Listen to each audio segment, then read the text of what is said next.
All right, ladies and gentlemen, today we're going to be reviewing one of my older videos about the 3 signs that a guy is getting emotionally attached to you. And we're going to watch it, and I'm going to give you guys my perspective from where I am right now in my life and see whether or not I agree with my older self or whether or not I don't agree and why I don't agree with my older self, okay? So I know a lot of you guys like when I make these types of videos. So because of your request, I'll be making a little bit more of these because these are definitely fun to see how I progress. And also, we're doing something different now. We're changing up my coaching packages for people who want to work with me.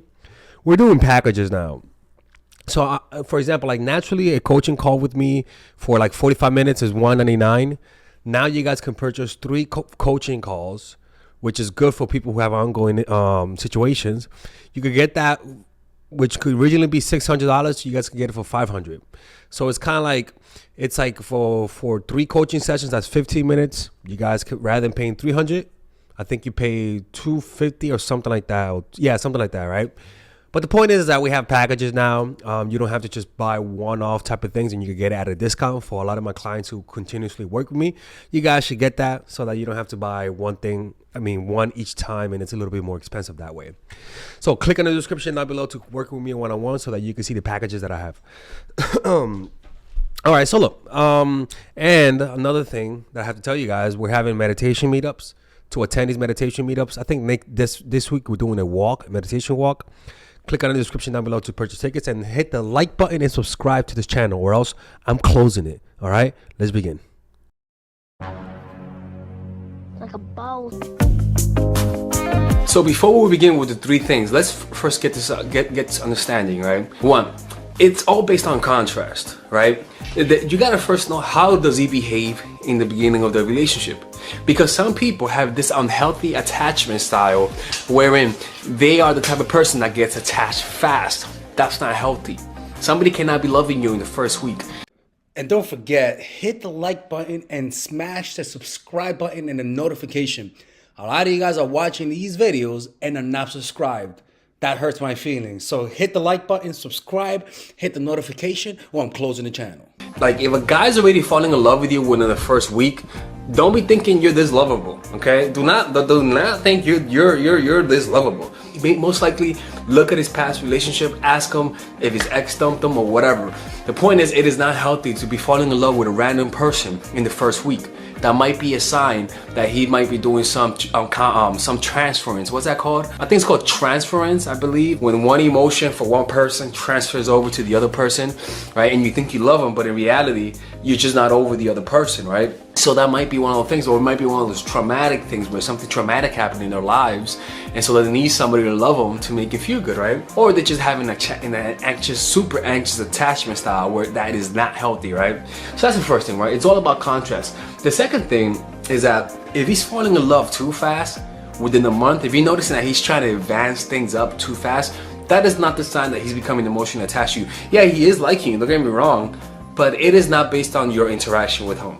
It has nothing to do with how he's reacting to this whole dynamic. It's more to do with the past. For somebody to really fall in love with you, they need to interact with you, not with their fantasies. Because if he falls in love with you because of his fantasies of trying to be happy, he's gonna eventually back away. This is what I mean by talking to you. You know when you're hungry and you look at food, and because you're hungry, the food looks tastier. Now, when you're not hungry and you look at the food looks good, but you're not like going crazy over it. The difference between how it looks versus how tasty it is when you're hungry, that gap, that enhancement from here to here is the opaque screen that makes it difficult for you to really connect and see the food as it is, as just food. It's the same thing with people. The emotion, the dick, the desire for pum pum could be so intense that it becomes an opaque screen between you and the guy cannot see through you because there's an opaque screen of Dizzy in between you and him, right? So that's what I mean by that there, and also that opaque screen can sometimes come in the form of not just your a guy's desire for poom poom, but also a deep desire for a connection, or deep unhappiness or deep trauma creates that opaque screen between you and yourself and others. You're gonna notice some red flags. You're gonna notice some skeletons in his closet. It is not healthy to fall in love too fast, all right? So with that being said, let's begin this.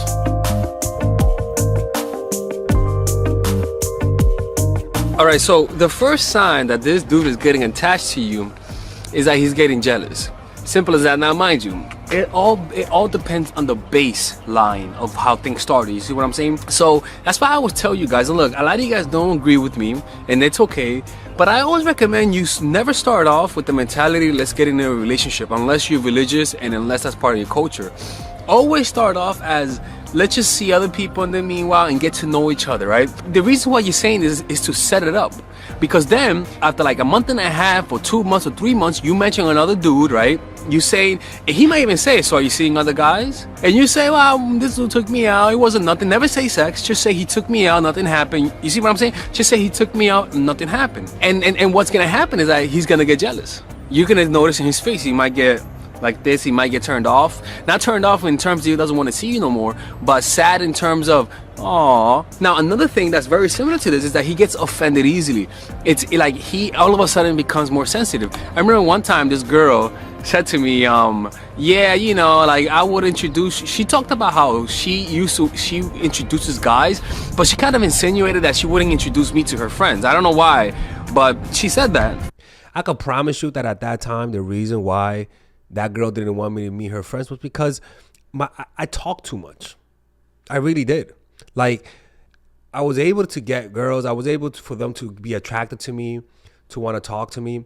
But what I noticed is that women who are from like because this girl was from the Midwest, they tend to be culturally different. When they meet someone from New York City, we tend to be bashful. We talk a lot. We talk loud. We curse. And a lot of these, this is the truth, the hipsters are very like, oh, you got to speak a little bit lower and speak a little bit more with empathy and you know, and just be loving, even though we're passive aggressive as fuck. You got to be sweet. And my abrasiveness, that's what I've noticed to a lot of these women, which is too much, right? So they'll hook up with me, but they'll keep me away from their friends. Now, when I dated Hispanic girls, Latinos, minorities, it wasn't a problem, right? But for this one girl, my problem was I was too New York, to be quite honest with you. And I didn't read that. I should have read it. I should have read that maybe, like, she was into me, but a part of her nature was just to be more quiet, more on the side. You know, and I get it now. I at that time, I didn't see the problem. And I felt, I was offended by it. But in hindsight, I wasn't reading the room. You know, put me amongst new people from New York City, Dominicans, Hispanics, Latino, it's not a problem. It's actually, they like you when you're like that. But in some cultures, like for example, Asians, I never dated Asian girls. I never did. I turned them off. I was too outgoing. And I think that's a real thing. But I blame myself. Why do I blame myself? Because I didn't see it. I wasn't aware. I was too into myself, into my words, into how I am, that I wasn't aware of how I was too much, too loud. The cursing was too harsh for them. When for me, it wasn't a problem, right? And those are things you learn as you grow older. Fuck bitch. Sorry. People watching. And then I was like, I remember I felt offended. I was like, oh, okay. All right. Fuck it, man. I really felt offended. She was like, oh, you getting offended, Alexis? And I was like, you can't be, I was like, yo, don't be saying that. I mean, you don't need to say you don't want to introduce them to your friends. Just don't say it. It really got to me, right? And so those are the things you'll notice. He's emotional, right? He's easily jealous. He gets jealous with you, and he gets offended, right? And now, mind you, be careful with the obsessive jealous people. People who are obsessively jealous. Be very careful with them. That's not what I'm talking about. I'm not talking about people who are possessive with you. I'm just talking about that he just gets a little bit more jealous now. You see? He'll ask you about who you seem. Like not in terms of trying to control your life, but in terms of like just trying to figure out if you're seeing anybody. All right? So let's talk about the second step.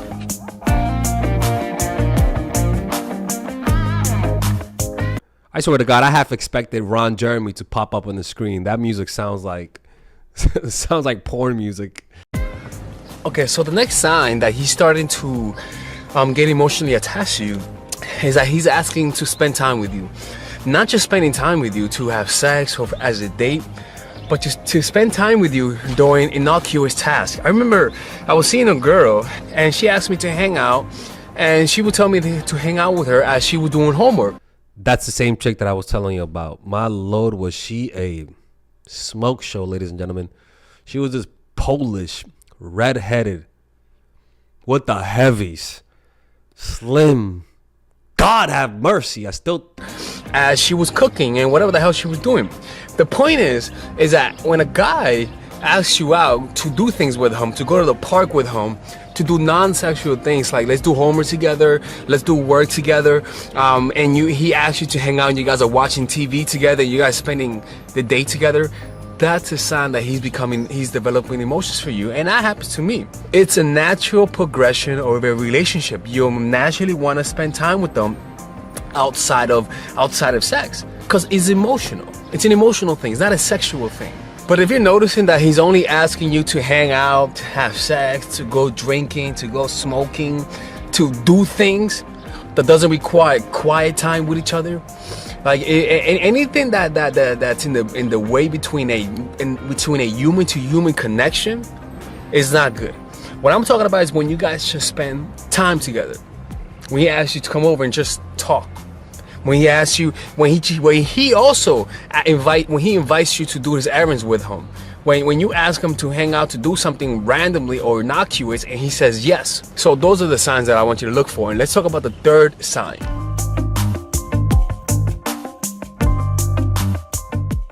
The next sign is one that you ladies could relate to, because I know you guys be giving this creepy ass look. And that's when he begins to look at you differently. He gives you this different look. The look is more relaxed, right? The look is, his mouth is more open. He's just like looking at you. You'll notice that he just looks at you completely different. It's the same look you give to a piece of pork chop sizzling down the lane in a restaurant when you're hungry. Like, it's all, because literally the same parts of the brain when you're sort of in love, not in love, but like when you are seeing someone that you love or like, the same part of the brain is activated on top of oxytocin, because I don't think your brain releases oxytocin when you see good meals. Maybe when you eat it with your friends it does, but the point is that it's literally the same when you're like, right? Now the difference also is that you get hungry, you get hunger pangs. You know, when it's with people, the pangs that you have is the desire to connect, the desire to get that pum pum if you're a guy and make love, right? And anyways, let's just keep going. Right? And he treats you with more warmth. There's more, how can I say, he treats you with more gentleness, right? He cares about your emotions. He asks you how you feel. Now, mind you, this is all based on how he started. This is always based on how they started, guys, okay? This is all based on contrast, right? But generally speaking, when a guy's falling in love with you, he just gives you those looks. Then it's just different, and he'll caress you. You'll notice that he's caressing you more. Now, mind you, if he didn't caress you at first, you'll just notice this. It'll happen a lot more often, right? He'll caress you more. He'll want to be more closer to you, and his dick won't be hard all the time, right? Because that's important. Because if he has you close to you and his dick is hard, we all know why you're close, right? But over time, you'll notice that they'll give you a different look. And this is what happens when you fall in love with somebody. You'll catch him looking at you randomly, right? And he's just giving you a look, not the look of a hound dog, but the look of somebody who loves somebody. And those are three general signs, right? Just giving you those kind of looks, right? And the look isn't the sex look. You see what I'm saying? It's more of the I care about you type of look. All right? Okay, don't forget, hit the like button and subscribe. Attend my meetups and pre-order my course, Emotional Mastery. You guys can purchase it now, but you guys will get access to it in the summertime when I fully release that course. It's gonna be really fun. Trust me. Everyone who knows me, I've never said no to a refund, and I've never I never under delivered with my courses, and I always over deliver. The only course that people think is under delivered is Nice Girl, but it's because it's a course that I specifically made to get straight to the point. No fluff, no bullshit. Don't you think I would have, like, for example, in my course, Nice Girl, don't you think I would have filled that course up with more content for the sake of it? Right? It's an example.